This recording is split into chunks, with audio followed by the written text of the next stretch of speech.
like, I think that you actually believe this, and like, you are very well versed and you're quick-witted, and I appreciate that nonetheless. Have a good I one, dude. appreciate Have it. a great day. Have a good one, Okay, man.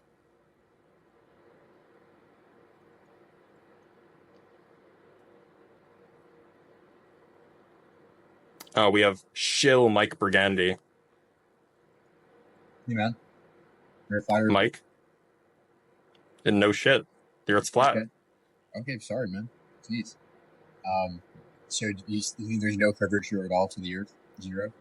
I mean, like, there's obviously mountains. Okay. So, I mean, explain to me why then we see two different night skies in different hemispheres. I mean, don't you know about the personal domes of vision? We don't see in Euclidean space. We talk about we see certain stars in the North Pole that we don't see in the South. How do you explain that if the Earth is flat? We have personal domes of vision. The stars are sufficiently far away that we don't actually see the stars' apparent position. We don't see their actual position. We see their apparent position. Especially when you're near the firmament, the amount of curvature in the firmament is so high because the angle's steeper there in the southern hemisphere. The southern hemisphere flat. Sorry, I'm still globally indoctrinated. In the southern hemisphere flat, the firmament is so much steeper that you get a lot more distortion, and so you can end up seeing things that would otherwise be behind you. Right, but how far away are the stars? They appear to be holes in the firmament, but I'm not sure. So how far would you say that is? The firmament it seems to be hemispherical, so it's I guess at the North Pole it would be like 5,000 miles up, and then or 6,000 miles up or so. No, 4,860 miles or so. Well, that's what they appear to be. Yeah, they appear to be holes in the firmament, but I don't know. So why can we measure like stellar parallax that they're trillions of miles away? How do you think that works? How are you measuring stellar parallax?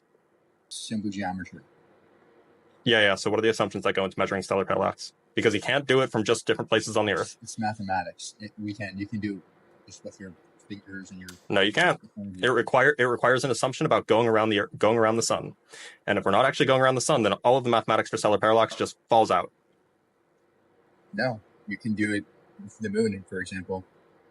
Yeah, you can do it for the moon. The moon is in different places for different people, obviously. If you can do it for the moon, you can do it for the sun. If you can do it for the sun, you can do it for the. Yeah, you can triangulate the location of the sun. That's how we get that it's around 5,000 miles up. How would it make sense for it to be 5,000 miles? If you triangulate it using sticks and shadows, that's what you get. Okay, how did you calculate the distance in the sun? Using sticks and shadows, the Eratosthenes experiment. Okay. What is that? How did you do that? All you do is triangulate. Look. You can just do it with protractors. You don't even need sticks. You just triangulate. You just get a protractor. You point it at the level horizon, and you look up at the angle that the sun is at. You get 3 people to do that. They all point at the same place, and you get 5,000 miles up. Bro, I can't believe you, man. You used to be a physicist a few weeks ago, man. I still am. I just know it's true now. Changed. Brother, just come to the side of truth, man. Just come to the side of truth. You still can. You still can. We represent the truth here. I'm praying for you, man. Get out of here, Mike. We don't need any of that tone policing.